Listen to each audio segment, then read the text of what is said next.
Okay. So, we back on. Wait. But you're back on. Hold on. What was like the hardest thing that you had to give up? I mean, when you was transitioning your diet. Yes. What was the hardest thing for you to give up when you were transitioning your diet? Okay. Well, I'm a type of person, like, I do things cold turkey. I really wasn't a seafood person like that, so it was easy for me to just give up on the seafood. And probably it was the dairy, in a sense, like, cheese or whatnot, because I know that cheese has artificial flavors in it. It has additives in it. It has it has preservatives in it that keeps us locked in. So for me, I would say more so it will be the dairy. But with willpower and having a goal and obtaining optimum health, I'm like, okay, what's more important? Is the cheese more important, or is my health more important? Because people's going to see this. Like, people can tell where your level of consciousness and what you eat. Right, it's real. In tune people that is experienced with this. Mm-hmm. They can tell. So I would say that the most important, the most thing that was more challenging for me was the dairy. That meat stuff, all of that other thing, I let it go. I have a question. I mean, even though I'm the interviewer, but there's a common question that I get sometimes from those of our people that don't know any better. Where would you get your protein from? And my answer, I usually say, well, where does that cow get its protein from? Or that chicken get its protein from? But could you speak on that if you were able to elaborate? Protein, and I love this question. Okay. Protein is basically a food category that the government system throws out there to people, to the American society, to keep you locked in. The main source of protein is meat, for the most part. Oh, you got to get your meat from protein. You got to get your meat from protein or whatever.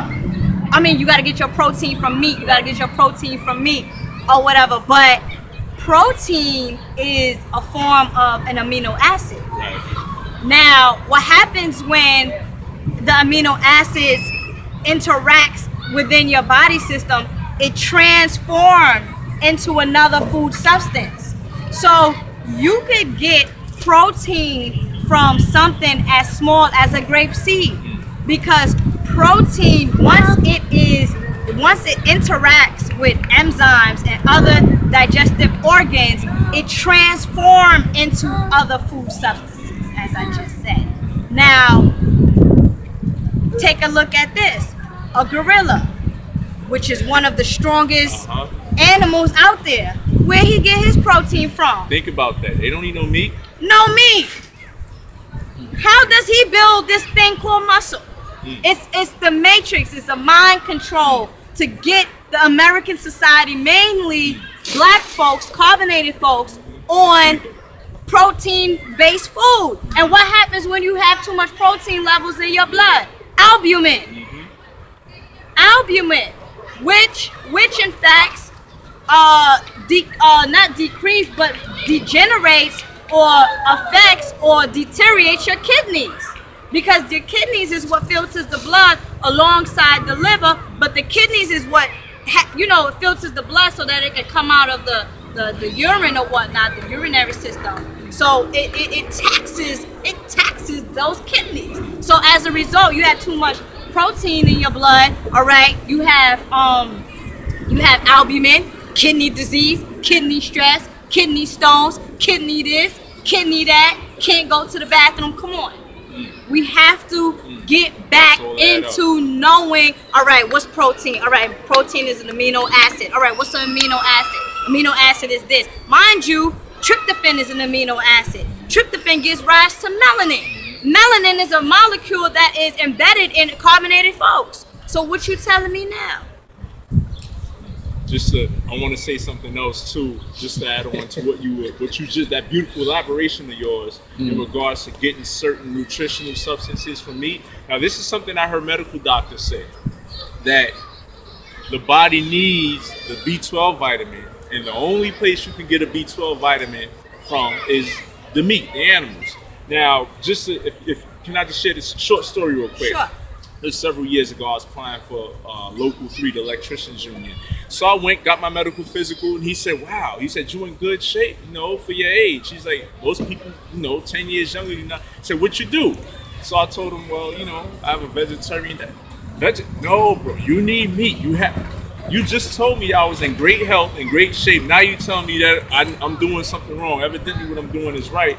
What I wanted to tell this doctor that I didn't tell him because I didn't want to show him up was that this vitamin B12 that they say you can only get from meat, the scent of the vitamin B12 molecule it's an element called cobalt. Mm-hmm. And this cobalt element can be found in any edible seaweed such as wakame, sea moss, Irish moss, dulse, kelp, hajiki. So I mean, there's no reason that we have to eat the meat. The doctors are going to tell you something else, but you're getting it right here, the actual facts and the proof that you don't need it. Yeah, and not only that, when you mentioned the sea vegetables, now sea vegetables are one of the most electrical food categories that are out there. A plant-based diet, like you got your chlorophyll, you got your collard greens, they add on to it. They add on to your electrical body. But sea vegetables, by nature, are electrical within themselves. Right. Sea moss, electrical within itself. You see what I'm saying? And everybody is on that sea moss. You see what I'm saying? Now, you also have to understand, okay, B12 vitamins, whatever the situation is. But listen, what is your body composed of? Let's take a look at this. Let's analyze this. Okay. What is your body composed of? I know that the body is composed of iron, which is for the blood, calcium, which is for the bones, phosphorus, which controls cell activities. You have iodine, okay, that's embedded, that sends electricity throughout the central nervous system, okay. You have all of these different types of minerals that are composed with the body. So now when you speak about vitamins, vitamin, that means life. Amin is Ra, the sun god. Vita means life. So now this is an etymology game that they're playing with you here. Because B12, B6, B this, vitamin A, vitamin D, vitamin K, that's alphabets. We're not composed, especially not the indigenous person, not the carbonated person. We're not composed of vitamins. It may add on to it, but what are we composed of? My logic and my theory is that you eat foods that we are composed of, mostly sea vegetables. We're going to take, that was another beautiful elaboration. We're going to take a question or a couple of questions from those that want to ask. Sisters, any of you have a question? Sure. Regards to what you heard? My name is Ruby, and I wanted to ask you, because my mom, she has diabetes, cholesterol and everything, and the medication they're giving her is high and low things. I want to know what kind of herbs, she could take to replace that, because it's not going good right now. Okay. Okay, the sister asked, you mentioned diabetes, and what was the other thing you mentioned? Cholesterol and blood pressure. Diabetes, cholesterol, and blood pressure. She also asked, what type of herbs would you recommend? What would you recommend in general for those conditions? Okay. Well, first and foremost, because I'm a holistic nutritional consultant and I specialize in the indigenous diet, I would always recommend the first thing that you want to do is she want to change her diet. All of the starch. If she's on flesh, she has to remove the flesh, and if she can, she should go on a fruit diet. What a fruit diet is just basically eating all fruits. You have strawberries, you have all types of berries. Apples mainly is known to reverse diabetes. Why? Mainly the red ones. Why? Some say the green ones, but I say red because red is for the blood. Why? Because it cleanses the blood. Anything that cleanses the blood detoxes all of the mucus and detoxes the unwanted substances that's circulating and affecting the blood. You see what I'm saying? So for a person that pancreas is not secreting enough insulin, you want to eat natural foods mainly between the hours of 9 to 11. Why? Because the pancreas is at its highest peak between that time. So you want to continue, you want to eat lots of apples. For me, I would say, you know what, your diet should be, you know, a fruitarian diet, but you know what, make sure you get those apples in between 9 to 11 because the pancreas at its highest peak at 9 to 11. And this is what you want to do. You want to restore the pancreas in order for it to basically secrete insulin at its normal level. Now, when you deal with natural herbs, me myself, I brought back herbs called yin that reverses diabetes, but it reverses diabetes with a natural based diet. You see, and that right there is the key in how to reverse any type of illness, or that's the key of how to deal with or maintain optimum health. First and foremost, you want to remove the mucus that's in the bloodstream, or remove the mucus that's embedded within the mucous membrane, you know, the cell. Do you understand? Yeah. Do you understand? If you don't understand, you have to tell me. So we have cells, and the reason why many of us are experiencing these dietary illnesses is because we have mucus that is impacted within the cell membrane. The cell membrane is what protects the cell. So what you want to do is you want to remove the mucus out of the cell membrane, and then you want to rejuvenate it with a natural based diet, which is more so a fruit based diet, or more so a chlorophyll based diet, also known as a plant based diet. So are you saying that food-based diet should have to be fruits? That will be beneficial, but again, if she cannot do that, she has to be patient with herself. Okay, she has to little by little. Okay, well, I can't eat all fruits today. What can I eat today that is not going to be against my health? I would recommend that she lays off the meat because it causes acid in the body. Okay, starch causes acid. Real rice causes acid in the body and also has cyanide. And cyanide is a toxic chemical that eats up your tissues.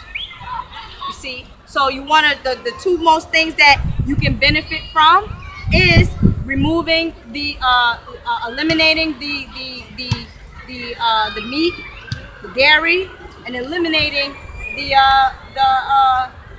starch. Now, some people say, okay, well, what do you eat? You gotta eat some. You can eat grains. We have what is known as amaranth. We have what is known as quinoa. You know, but you have to be careful with the quinoa because quinoa is acidic. You have to soak the grains and unlock release the acid forming which is in the quinoa. You have to unlock it, let it raise up to the bottom, and then it will become alkaline forming, and then the body can digest it properly. You see what I'm saying?